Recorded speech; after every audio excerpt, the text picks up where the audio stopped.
દાહોદના પેથાપુર ગામે પહોંચી વિકસિત ભારત સંકલ્પ યાત્રા. સરકારની કલ્યાણકારી યોજનાઓ સાથે આવેલા રથને વધાવવા ઉમટી જનમેદની. યોજનાના લાભાર્થીઓને સ્થળ પર અપાયા લાભ. મેરી કહાની મેરી જુબાની હેઠળ લાભાર્થીઓએ જીવનમાં આવેલ પરિવર્તન કર્યા પ્રસ્તુત. વિકસિત ભારત માટે ગામવાસીઓએ લીધા શપથ. અયોધ્યામાં નિર્માણાધીન શ્રી રામ મંદિરની પ્રાણ પ્રતિષ્ઠાની દેશભરમાં થઈ રહી છે તૈયારી. 20 કરોડ ત્રિરંગા બનાવવાના રેકોર્ડ બાદ સુરતમાં ભગવા ધજા બનાવવાનો બની શકે છે રેકોર્ડ. 5 લાખથી વધુ શ્રીરામ ધજા બનાવવાનો મળી ચૂક્યો છે ઓર્ડર. હિન્દી સહિત કન્નડ, તેલુગુ, મલયાલમ, હિન્દી ઉપરાંત અન્ય ભાષાઓમાં બનાવવામાં આવી રહી છે શ્રીરામ લખેલી ધજા. डिमांड इतनी है कि आवश्यकता के अनुसार पूरी नहीं हो पा रही है.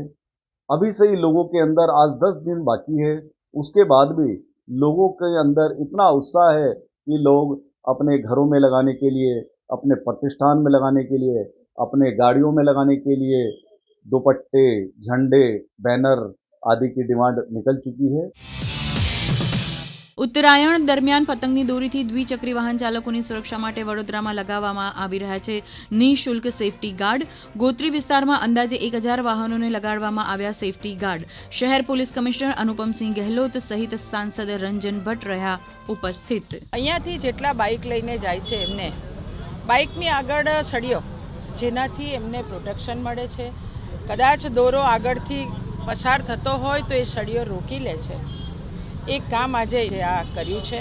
હું ટીમને ખૂબ ખૂબ અભિનંદન આપું છું, પણ સાથે સાથે સૌને બિલકુલ મારા ઉત્સવ પ્રેમી વડોદરાના લોકો ઉત્તરાયણ ચોક્કસ મનાવજો, પણ આપણા પશુ પંખી સૌની ચિંતા કરવાનું કામ પણ આપણે સૌએ કરવાનું છે.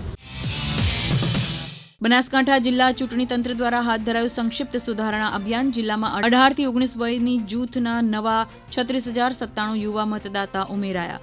જિલ્લા ચૂંટણી તંત્રે જાહેર કરેલી કુલ મતદાતાની સંખ્યા વધીને થઈ 25,51,601, જ્યારે થર્ડ જેન્ડર મતદાતાઓ થયા 936.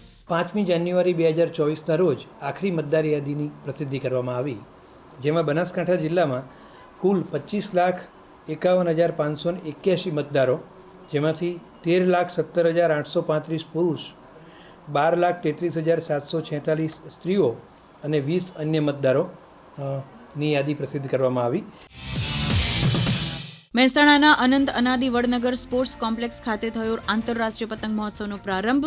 16 દેશોના 42 પતંગબાજો અને 6 રાજ્યોના 28 પતંગબાજોએ ઉડાવ્યા વિવિધ પતંગો. વિદેશી પતંગ રસિયાઓએ માણ્યા સ્થાનિક સાંસ્કૃતિક કાર્યક્રમો. પ્રધાનમંત્રીના માદરે વતન વડનગરમાં પતંગ ઉત્સવમાં ભાગ લેવા બદલ વિદેશી પતંગબાજોએ વ્યક્ત કર્યો આનંદ.